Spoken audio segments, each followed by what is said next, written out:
Welcome back to the channel. Today we're going to be talking about Footnotes in Gaza by Joe Sacco. Now, this book is unlike anything I've reviewed up to this point because it is done in a comic book format. Now, this isn't to make the material less important. In fact, because I think we're used to comics not being used for serious things, when there are happy and comedic moments in the text, and there are, it feels very natural. On the other hand, because we're not used to seeing comics used, as you can see, all these men being getting ready to be shot in this particular sense, when you see something tragic or horrible in comic form, I actually think it stands out more. In a way, the medium makes it stand out more. And in a sense, because we have no visual recollection of the events in this text, particularly the massacres in Khan Yunis on November the 3rd, 1956, and in Rafah, November the 12th, 1956. In a sense, this serves as part of the historical record because he takes oral testimonies from people who are still alive now, who were alive when those things happened, and can give you a sense of what happened because we don't have any photographs of that time. And you have to be clear, Benny Morris is going to object here and say, well, you can't trust oral testimony. People are unreliable, memory is unreliable, propaganda. Okay, let's concede a few of those things. I know that my memory is unreliable. Sometimes I can't remember things that happened last week, much less something that happened 20 years ago or in my childhood. And I've had this circumstance sometimes where three of my sisters and I will be discussing an event and we'll each remember it slightly differently.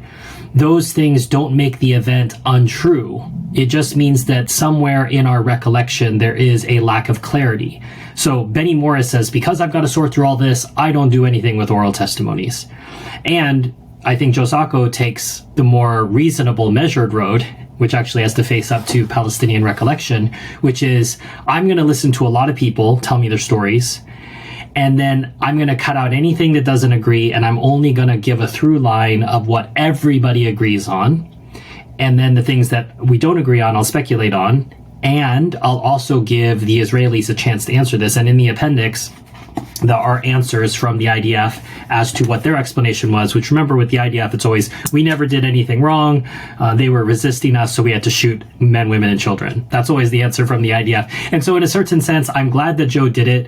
But as you study more, as you learn more, things like the Goldstone Report, you realize Israel doesn't possess the ability to self-criticize because they rule that it's a crime for everyone else to criticize them. So they can't even criticize themselves. And when you lack that ability to criticize yourself, to spot your own mistakes, this is a test I always give to any Zionist when they say, oh, blah, blah, you're not being fair. I said, just please name one mistake that Israel has ever made. Just name one. Because I can give you a whole list of mistakes that Singapore has made, France has made, America has made, all countries that I have connections with. But then they won't be able to, and they just sort of slink away from the conversation. Zionists don't possess the ability to criticize themselves. And so that ties into the sort of answers to this. So Palestinians give their testimony, Benny Morris dismisses it, oh, it's memory, it's not reliable, etc. And then the IDF says, oh, well, they were resisting. All the people say there was no resistance going on.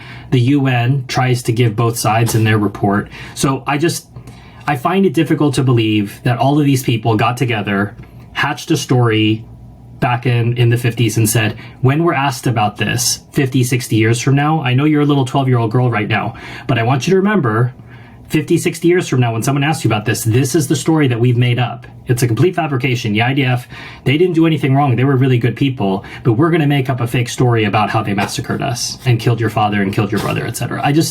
This beggars belief, but this is what the IDF and the Zionists are asking us to believe. They're asking us to believe that a 12-year-old child and a 20-year-old man and all these other different people at their different ages at the time of the massacre, they made up a conspiracy theory, and they've stuck to the conspiracy theory all of these years. That there was actually a mass resistance in Khan Yunis and in Rafah, and the IDF acted rightly. I don't believe it. the massacres of Khan Yunis and Rafah are ostensibly the reason that Joe is in Gaza. So he went to Gaza to get these stories. But you can't go after these stories without dealing with all the other stories in Gaza. A lot of what we talked about in Drinking the Sea at Gaza from Amira Haas, I'll put a card for that for you to get more context. But Joe gets pulled into these stories. So he gets pulled into stories about home demolitions and about resistance and about different things. And the younger people are saying, why do you care about 1956? What about right now? And I get that to an extent, that people want to focus on this. But you have to realize, for those of us who were not raised Palestinian, were not raised in a refugee camp, didn't have relatives that suffered through this, we don't have your education. We don't know what we know because our family, friends went through it, or we experienced it ourselves. We have to learn. So you have to be patient with us. And realistically, we can't do anything to help the present if we don't understand the past. If we don't know how we got here in the first place, it won't matter what the present is. And that's part of the issue here is right now the IDF is trying to make October the 7th the new start date of this conflict. That prior to October 7th, everything was fine. And then one day the Palestinians woke up with murderous intent and went and raped everybody and killed everybody and cut off babies' heads and put them in all these lies, right? That too many people have started to ask, well, what happened before October the 7th? What got us to this point? And as you've seen, if you've been following my videos up to this point, you've been seeing that I've been going back into history, going back to the British Mandate, back to 1948, and now we're continuing on. In 1956, we have the incursions from Egypt into Israel, the Sinai War, and then these massacres in Khan Yunis and Rafah. And so by understanding and seeing consistent Israeli behavior over and over and over throughout all of the years, I know that what happened after October the 7th and what is happening now in 2024 in Gaza is simply a continuation of what we've seen before. It was a continuation of what we saw Operation Cast Lead. I'll put up another card for Gaza Writes Back, which was narratives of people who actually lived through Operation Cast Lead. We didn't have to wait 50 years to hear their stories. And the wanton destruction, the escalation dominance, the need for Israel to say that they are mad dogs acting in a crazy manner. IDF quotes, which were in the Goldstone report, which you can go and read for yourself. So there are these other stories in here, and Joe doesn't walk away from them. I'll talk about a couple, because obviously I primarily want to talk about Khan Yunis and Rafah, but I want to give you some sense of the stories that are bookend those stories. He doesn't just tell you, here's the massacre that would happen. He sort of walks us through his time in Gaza and the different stories. People pull him into a house. Let me tell you about this. Let me tell you about that. And it's hard for him because he's trying to stay focused on this 1956 task. And that's difficult. And I'll try to show some of these. Ideally, obviously, you'd want to get a copy of the book yourself, but here are some attitudes about the Palestinian Authority, which we've talked about before. A lot of Palestinians were disaffected by the corruption within the Palestinian Authority, and that's part of why Hamas was elected. During the first Intifada, I used to think we were a great people. Now I don't. Our leaders, when they were in Tunis, were like heroes to us. After Oslo, when they came here, we saw them for what they are. They put their private concerns above the national cause. The people are the ones who sacrificed, and what they care about is going to Tel Aviv for a glass of wine and traveling around freely. I mean, wow. And we see this narrative over and over. I saw it in Amira Haas. I've heard it from Palestinians in the West Bank when I've talked to them. They know the level of corruption in the PA. These are not selfless people who really care about their people. They're people who were in exile for many years and have decided, I'm entitled to travel around in a Mercedes, and so I will. All those high Sulta officers have personal interests. They took the Coca-Cola company, they took the gas company, they have breakfast in Tel Aviv, dinner in Haifa, and they dance in Jerusalem. They have no problems. And you can see, there's that picture. That's what they look like. They have their dark-suited security guards. They've got the Mercedes in the background. This is how Palestinians describe the people who rule over them. And so you have to realize it's not a happy family. Part of the situation we have is self-inflicted. it's caused by the pressures that the Israelis put. And they don't have, even when they do have a democratic election, remember, famously, the Palestinians voted the wrong way. They didn't vote for the approved solution, and so they were punished for daring to vote the way that their conscience. There's also some great maps throughout the text here, and again, illustrative in a way that can be really helpful in a cartoon situation. Now, obviously, this is not a valid map anymore because we know this is pre-2006 when Sharon pulls out of Gaza. So where you see the settlements, the blacked off area, obviously Gaza is still virtually walled off by land, air, and sea, but there were still settlements there at that time, up here even, and those were all removed and bulldozed because we can't possibly leave nice homes to the Palestinians. We've got to destroy and be hateful on our way out. I mean, it just shows you how heartless they are. And an area that we've started to become much more familiar with in the most recent offensive, this line, the Philadelphia corridor. Sorry, it's harder to do here. Philadelphia corridor, which is that no man's land in between Egypt and Gaza. All these neighborhoods which we've become more familiar with because of the bombings. And seeing this in position with the other things that Joe is showing us in the text just makes it feel so natural and helpful in a way. Also, this is the first time I've gotten to see basically a visual representation of the Nakba. That I've been reading about it over and over, about the expulsions, about the murders, and about how they had to live. But what this book does in a wonderful way is we have testimonies from different people. And so when Joe has a testimonial, he'll have the name of the person here. You can see the name of the person, and then there's a different person here. And then he'll use that to construct the story. So, they were expelled from their homes. And then they said, we were given tents. Some people were given a whole tent, a big tent. These big tents could be divided for 4 families. They divided each room from the others with a blanket. Then they distributed food, flour, and oil. We would go with my father to dig in the ground for some metal or some other material to sell. And we used to go to the Egyptian positions where we were here to buy the soldiers' stale bread. We cooked our food by burning cactus that we dried in the sun. They used to cut wood, and God would have to make it burn because the wood wasn't dry. They had no kerosene, no gas, nothing. We dug holes in the ground for toilets. People could do nothing more than this. We used to walk 2 kilometers to bring 1 jug of water. I used to carry my baby and at the same time put the jug on my head. Look at that.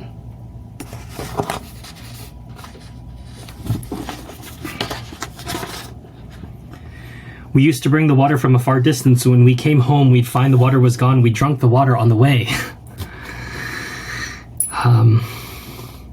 We used to wash in the tents. The tent was the kitchen and the toilet and the bathroom and the living room and the sitting room. In each neighborhood, UNRWA built 4 or 5 taps in one place, and they made a network of water pipes. They also built groups of toilets, a door for the women, and on the other side, a door for the men. And anyone entering these toilets should wear high shoes, otherwise he'd sink in the water and sewage. We started to build clay houses ourselves because the tents didn't protect us from the rains. 15 people in a room. And then it shows how they would make things. Then they went to school. And then the very first places that they built for themselves as refugees. And he said this is what it looked like at that time. So this would have been the 1950s. So like that. And then he said, and this is what they look like today. So the book was written in 2006. And I want to point out a couple things that you'll notice if you go to the West Bank. Can I hold the book and demonstrate at the same time? So you see these water tanks. So you'll see them all throughout the West Bank. And I haven't been inside Gaza, so I can't talk about that. But I'm sure it's since this book is about Gaza, then it's the same idea. Is that's how they can collect water. Not collect water, store water, because Israel doesn't allow them to collect rainwater. It claims, though, the rainwater as belonging to Israel, if you can believe it. And then you can see here all these bricks and heavy items holding down these metal roofs. and then the electric wire is sort of strung out all over the place, sometimes dangerously so. But this is what it looked like before it got bombed by the IDF. I think just seeing that progression from this to this at least gives me a bit of a sense of hope and survival and appreciation for what the Palestinians were able to do. And as I say, seeing it in this visual way is really, really helpful.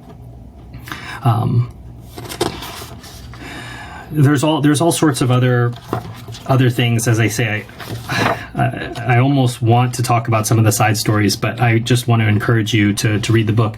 I do want to give you one sense of numerous times in the book where basically Joe would be walking around, this woman say, hey, you foreigner, come here, and we want to tell you this.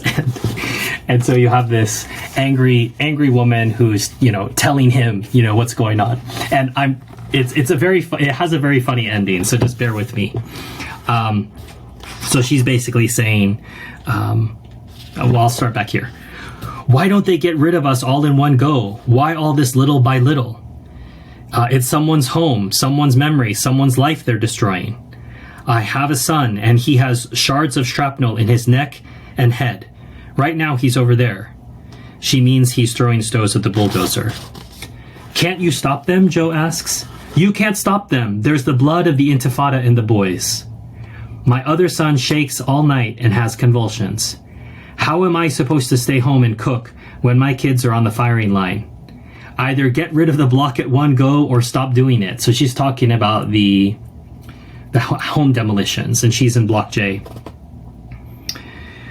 We say the boys who have been killed are martyrs, but when you've seen your son crippled, then what?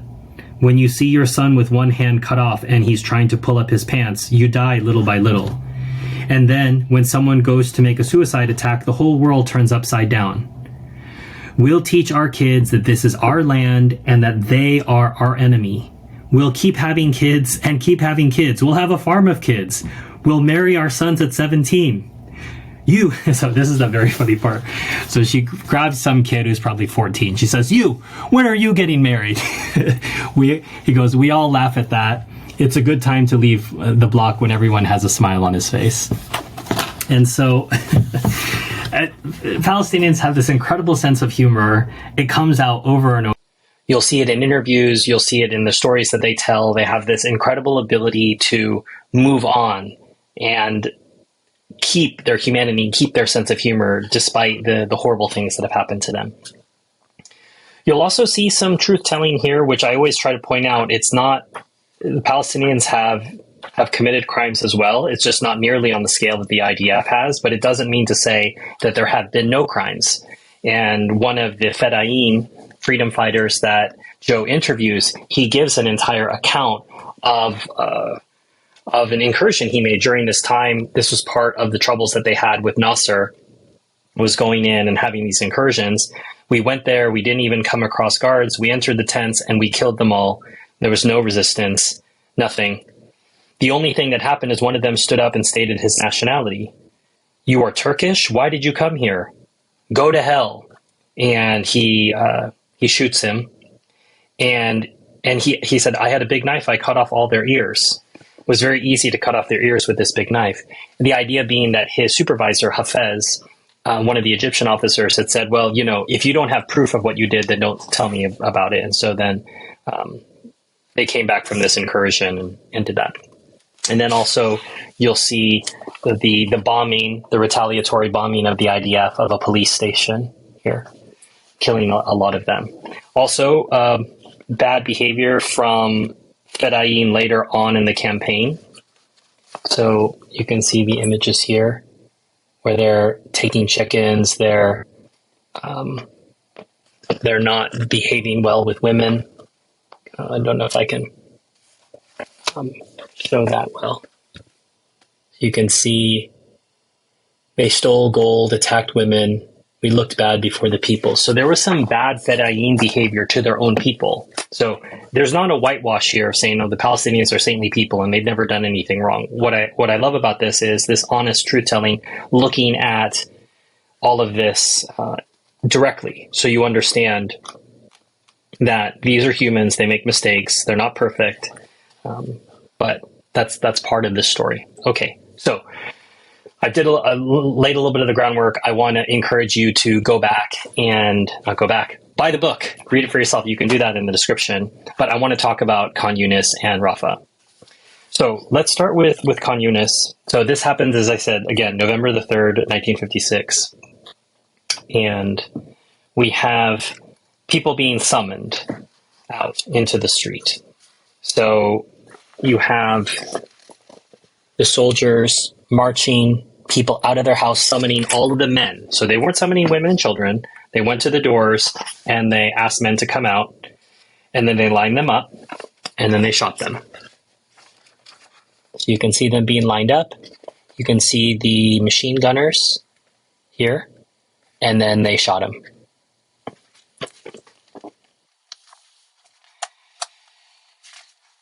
And here's another aerial visual representation, which is very evocative of what you could see, all of the bodies, all of the blood.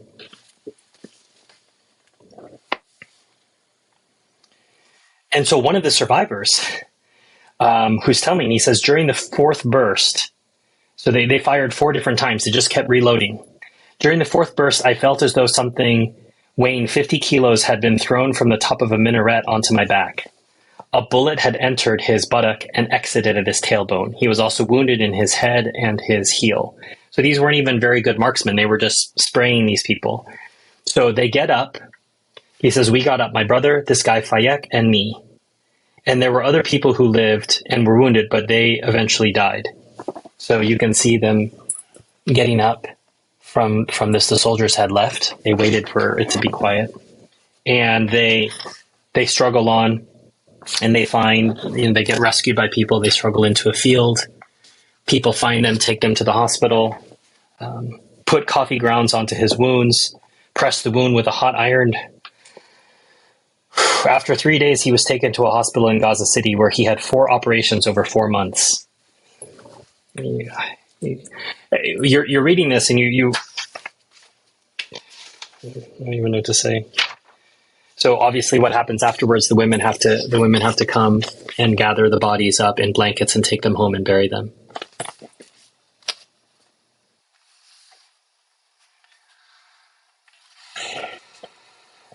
Once again, wonderful impact. He shows what it would have looked like on the day of the massacre and then what it looks like today.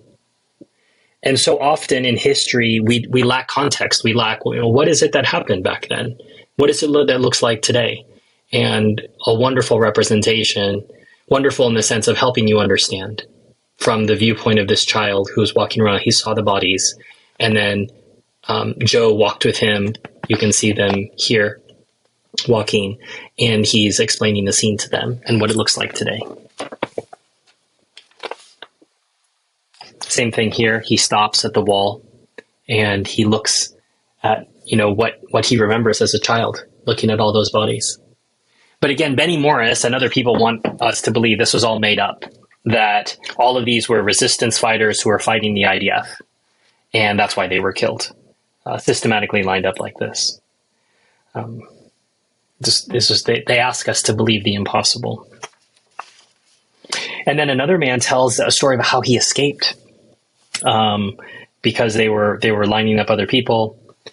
They put us against a wall in the camp, and he demonstrates. We were around 10, 11, 13. I don't know. We raised our hands. They were behind us. They were preparing the machine guns to kill us. And then he demonstrates. He says, see, this wall was right here. And by chance, he was at the end. And so what he then says is he ran before they started shooting. You know how one loves life. Sometimes you feel that life is stronger than anything. Your wish is to be alive. Your wish to be alive is strong. So in a second, I thought how to escape. And he just started running. He realized he was at the end of the wall. So he just went around the corner. And before they could shoot, he had already turned. And he ran and ran. I ran until I reached the sea without knowing anything, without looking behind me. And later I knew that all the others, unfortunately, were killed.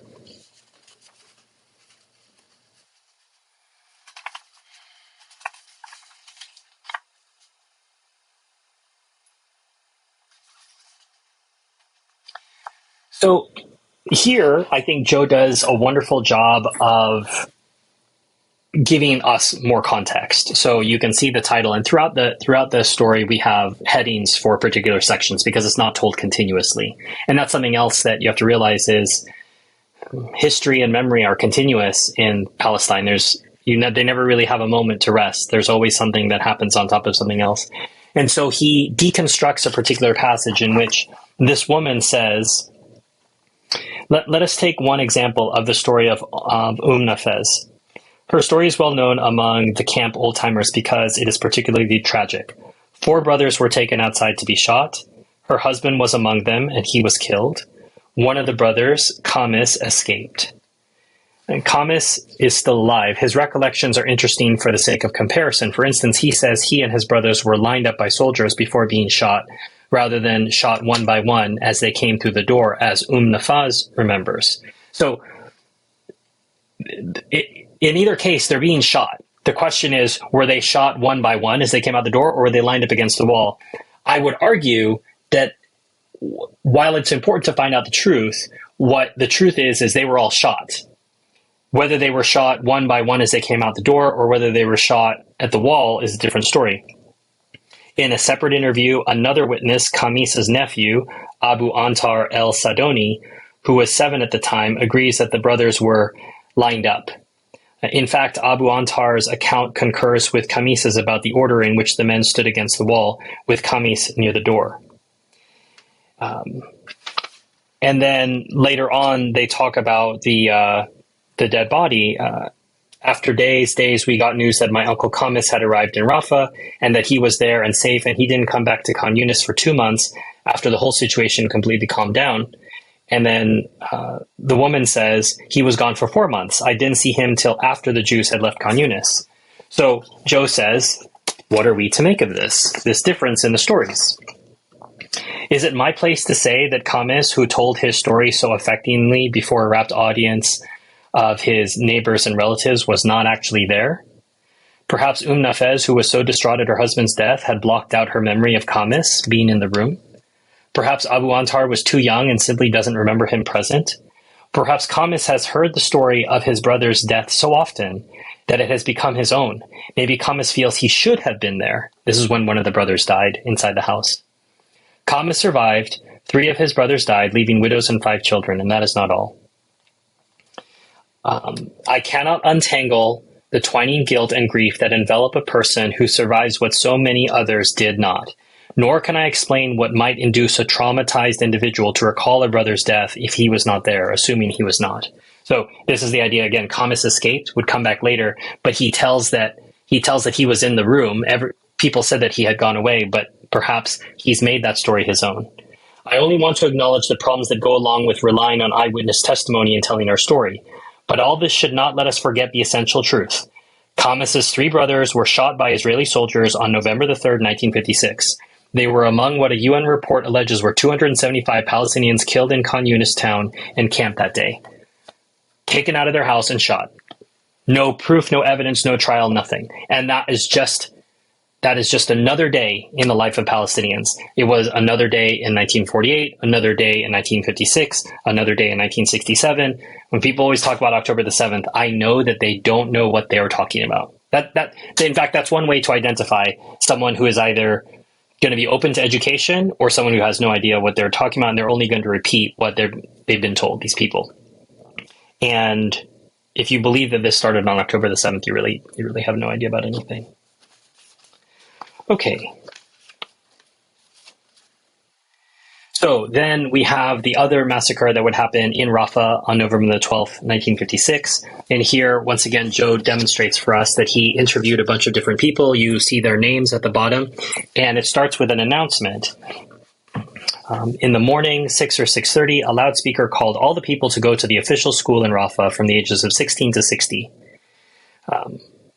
We heard the loudspeaker's call. The loudspeaker said, they all started calling loudspeaker. So everyone's account corroborates with each other. Okay.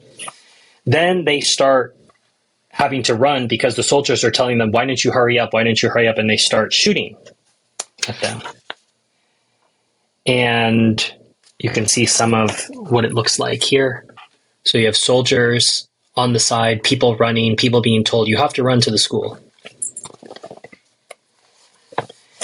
And then, as they're running, they're getting killed. You can see positions of the soldiers there shooting at people who are running to the school. They were told to go to the school, and they're doing that. They're complying, but they still need to be killed. Why? Because they're dirty Palestinians. And we're the IDF, and we can do whatever we want because, remember, we're the most moral army in the world. Page 217, you can see here there's a map of the path that they took, that they were being forced to run to the school. And all along the way, they're having to jump over bodies. Then there's so much massacre here. I can't talk about all of it. They're lined up against the wall, and they're shooting over their heads. They're shooting at near their feet, trying to get them to tighten up on the wall.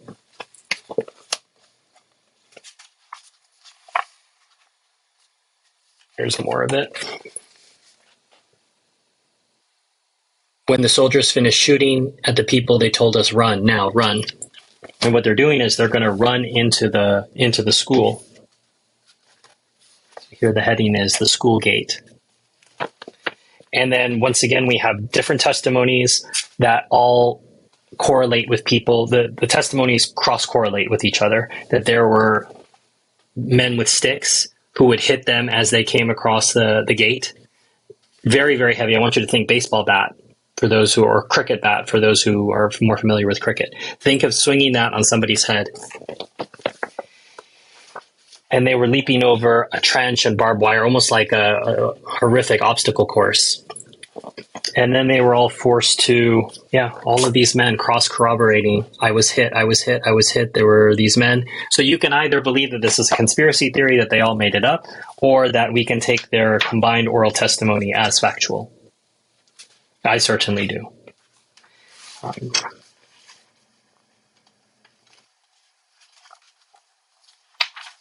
can see they're forced to sit with their heads down, not looking up, and they were shooting over their heads. Put your faces on the ground. And they were telling that they all had to urinate, and they were urinating on each other and on themselves. The IDF loves humiliation. They love humiliating people. That's part of who they are, as the most moral army in the world. Everybody knows that moral armies like to humiliate people.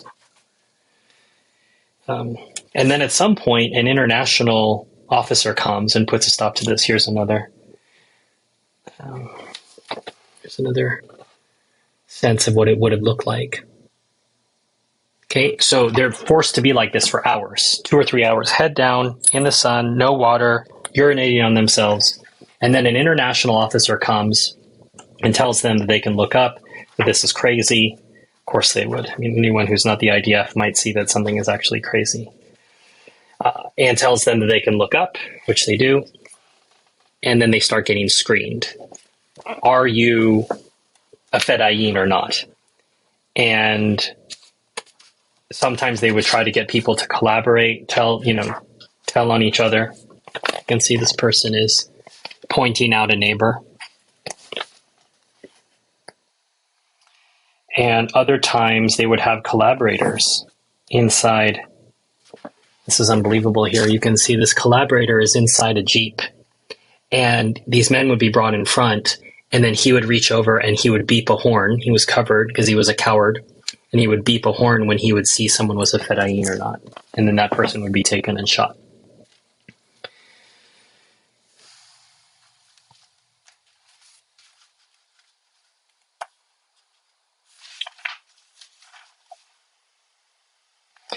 Finally, when all this screening is done, at some point they let them go and they start shooting above to make them panic and run. And you can see they're running back to their homes, and they even break down a wall at some point. And then what happens afterwards, obviously, is the women have to come and bury their husbands, brothers, sons. And they come at night, not trying to make any noise because they don't want the IDF to come kill them too. And then just gathering their men in blankets and bringing them back to be buried. And there's a line at the very beginning of the text that I want to share was very important. One of those we interviewed was Abed El-Aziz El-Rantisi, a senior official of Hamas, the Islamic Resistance Party, who was later assassinated by an Israeli missile. El-Rantisi, who in 1956 was 9 years old, told us his uncle had been killed that day. "I still remember the wailing and tears of my father over his brother," he said. "I couldn't sleep for many months after that. It left a wound in my heart that can never heal. I am telling you a story and I'm almost crying. This sort of action can never be forgotten. They planted hatred in our hearts." This didn't come from nowhere. Hamas didn't come from nowhere. The resistance didn't come from nowhere. It comes from a brutal and horrifying occupation that didn't have to happen. This could have gone any number of ways, but the Israelis decided it could only go one way because they were the chosen people and God gave them this land, and everyone else are human animals and they're not worthy to live. They're just there to serve them.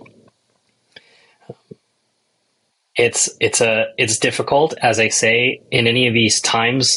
Just to give yourself perspective, I say you can't complain that it's difficult to read about the Palestinians because it's much more difficult to live as a Palestinian. So I'm not trying to complain to you. I'm just trying to give you context that if you do pick up books like this, just be prepared.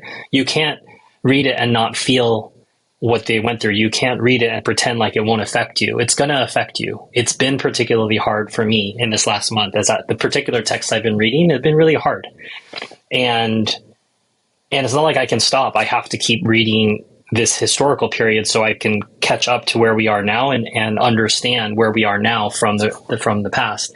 And so I have to keep reading. But I just want to warn you, if you're not doing the same thing I'm doing, which is, working on videos for a YouTube channel, feel free to take your time with this so that it doesn't affect you in an overwhelming way, that you can take your time, maybe put it down for a few days, maybe a week or two, to give yourself some time to process the horrible things that have happened to the Palestinians. So Joe Sacco, Footnotes in Gaza, I can't recommend it enough.